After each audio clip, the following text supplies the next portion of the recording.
The Cowboys got out of that game with a 2017 victory. Everyone was up super late across the nation, including Canada and the rest of the world. But takeaway. What was your one big takeaway from the game last night?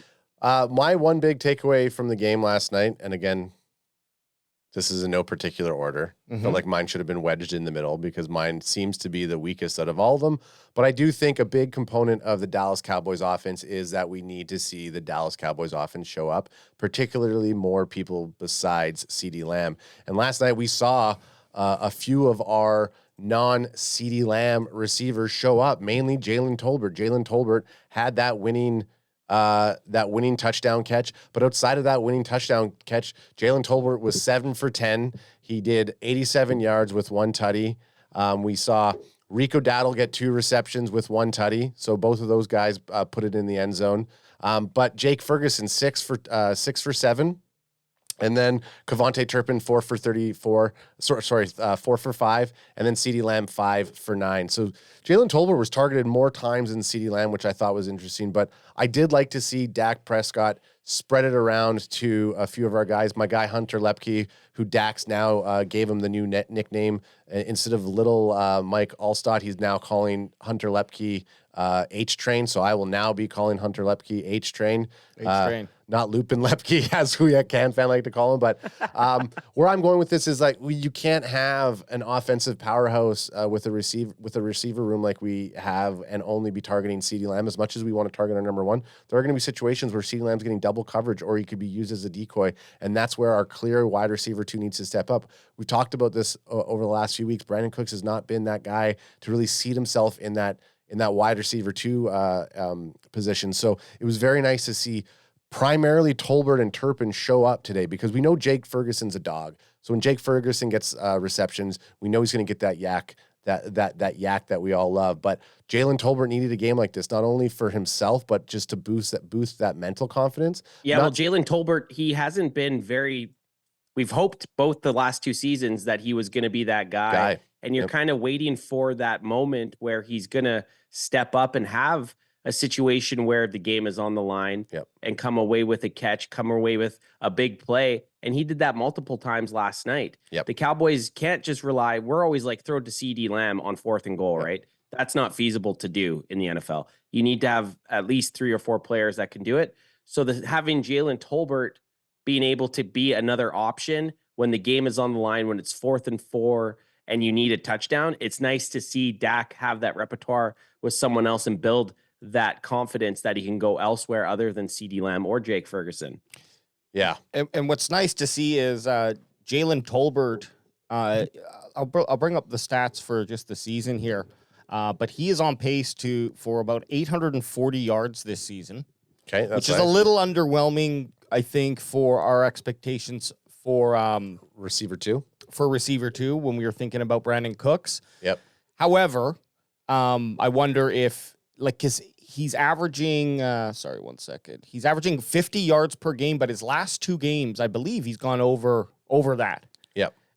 Closer to, and last game it was 87 against the Steelers. And then can you quickly see what he got against the Giants? The Giants?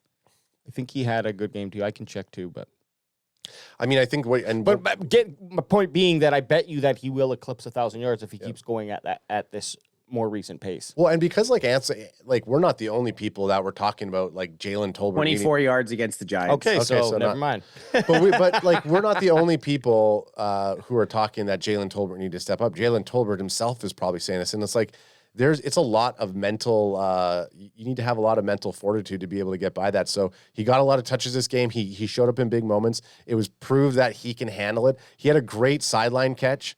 Going down the sideline. We started to criticize, he should have cut in a little bit. Well, I mean, I started to. Should have cut in a little bit, but he had a great catch on the sideline there. I think that one interception that happened to him when he was in double coverage and the safety came down on him, that it shouldn't have been him running that route anyways. It probably should have been a Turpin. But when we talk about outside of our Tolbert glazing that I'm doing right now, KaVontae Turpin saw more reps as a wide receiver there. So when you have a guy like Brandon Cooks moving out there and you throw a gadget player like KaVontae Turpin in there, you're able to start doing more motion plays. You're able to start, getting defensive backs outside of their zone, and that's essentially what happened on that last touchdown. Turpin cleared that zone so that when Tolbert not walked right into him, but dragged that guy right over there, he was able to get a clear touchdown. So I liked what they were doing with our receiving core all the way down to our tight ends. It was nice to not just rely on one guy. Hopefully moving into the Lions, we will see more from CeeDee Lamb, but I don't want us to go completely away from our receiving team that we saw in the Steelers game.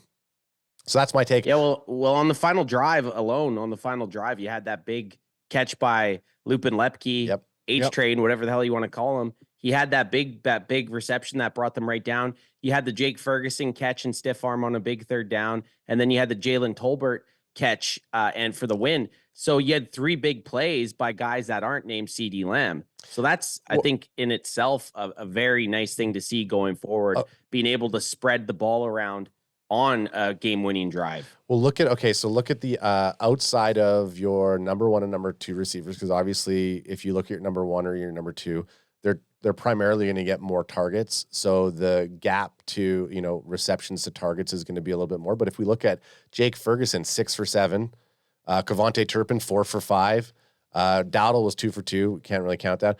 Brevin Spanford was 2 for 3. So everyone else besides CeeDee Lamb, had some very good receptions to targets ratio there. So I liked seeing that, you know what I mean? And possibly Spanford doesn't see as many targets next game, and those possibly go to CeeDee Lamb, and we're cooking. I definitely want CeeDee Lamb to be over 10 targets though.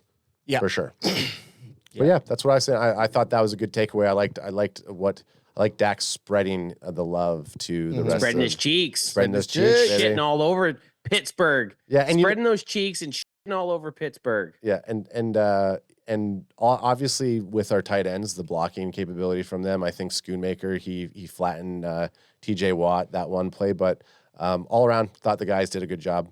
Cool. Yeah. I also liked how Turpin seemed to be out there as a more classical wide receiver rather than just coming out for gimmick plays. So yeah, totally.